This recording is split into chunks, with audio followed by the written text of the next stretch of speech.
buhay.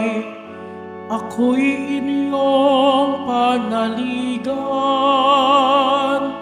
nang di mamatay kailanman. Hallelujah, Hallelujah, Hallelujah,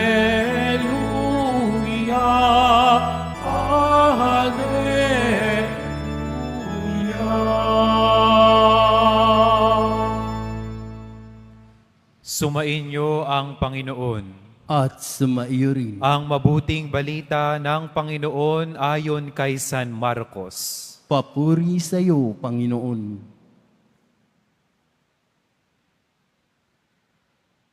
Noong panahong iyon, may ilang Saduseyo na lumapit kay Jesus. Ang Saduseyo ay naninindigan na hindi muling bubuhayin ang mga patay. Guro, anila, naglagda po si Moises ng ganitong batas para sa amin. Kung mamamatay ang isang lalaki at maiwang walang anak ang kanyang asawa, ang kapatid na lalaki dapat pakasal sa balo upang magkaanak sila para sa namatay. May 7 magkakapatid na lalaki. Nag-asawa ang panganay at namatay na walang anak. Napakasal sa balo ang pangalawa at namatay na wala ring anak. Gayon din ang nangyari sa pangatlo at sa mga sumusunod pa. Isa-isang napangasawa ng babae ang 7 magkakapatid at sila'y namatay na walang anak. Sa kahuli-hulihay namatay rin ang babae. Ngayon, sino po sa 7 ang kikilalanin niyang asawa sa muling pagkabuhay? Yamang napangasawa niya silang lahat. Sumagot si Jesus, "Maling-mali kayo. Alam ninyo kung bakit? Hindi ninyo nabapatid ang mga kasulatan ni ang kapangyarihan ng Diyos, sapagkat sa muling pagkabuhay, ang mga tao'y hindi na mag-aasawa. Sila'y magiging tulad ng manghel sa langit. Tungkol naman sa muling pagkabuhay, hindi pa ba ninyo nababasa sa aklat ni Moises ang tungkol sa nagliliyab na mababang punong kahoy? Ganito ang nasusulat na sinabi ng Diyos kay Moises, Ako ang Diyos ni Abraham, ang Diyos ni Isaac, ang Diyos ni Jacob. Ngunit ang Diyos ay hindi Diyos ng mga patay, kundi ng mga buhay. Maling-mali kayo." Ang mabuting balita ng Panginoon. Pinupuri ka namin, Panginoong Hesukristo. Magsiupo muna tayong lahat.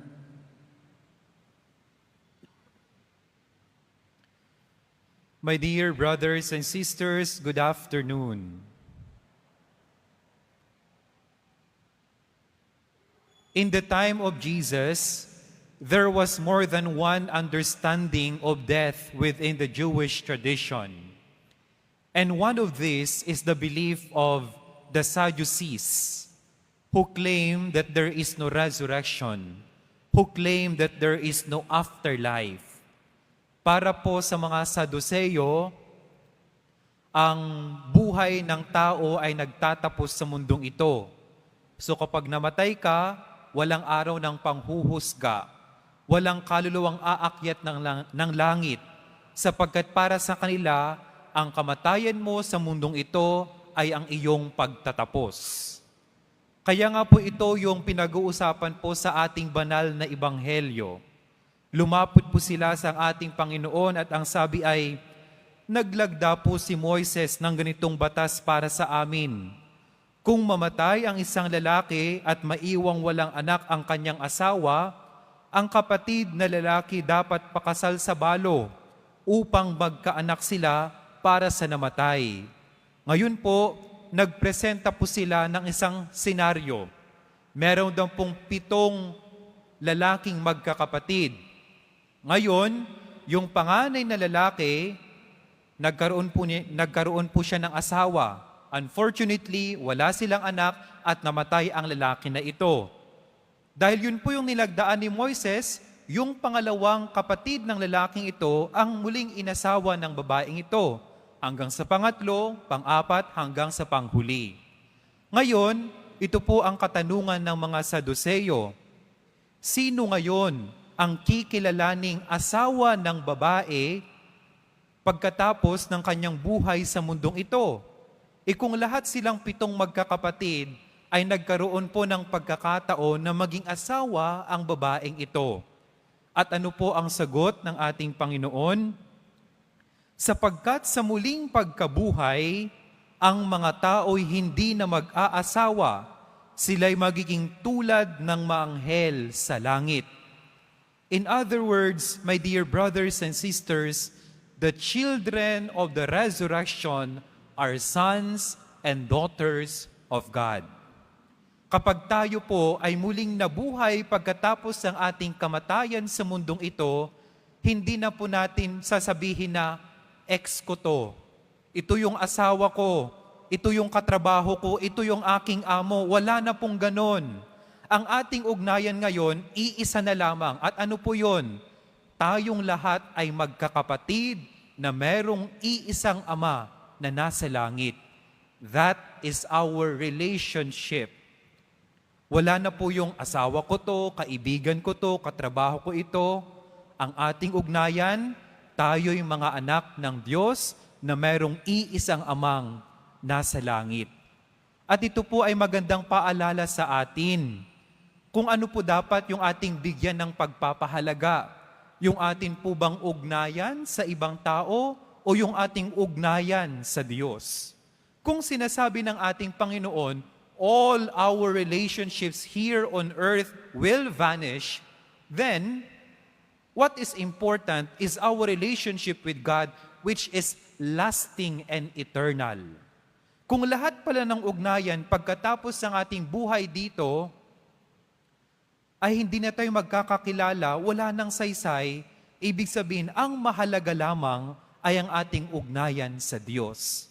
And so that is the clear invitation of the Holy Gospel to prioritize, to give importance to our relationship with God. Now, don't get me wrong.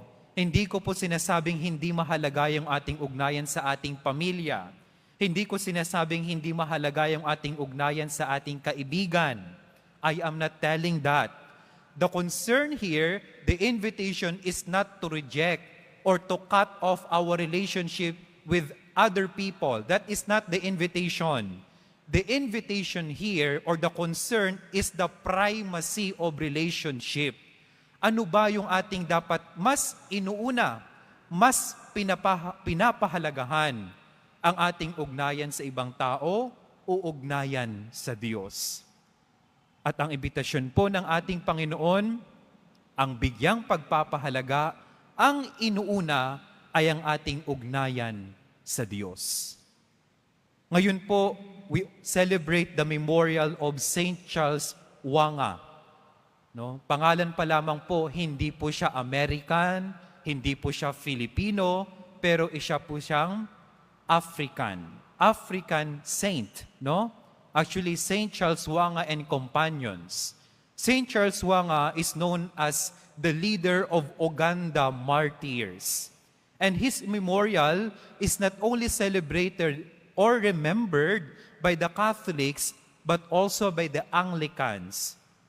Magtataka tayo, bakit pati yung mga Anglicans? Because of his heroic deed. Ano po yung kanyang ginawa?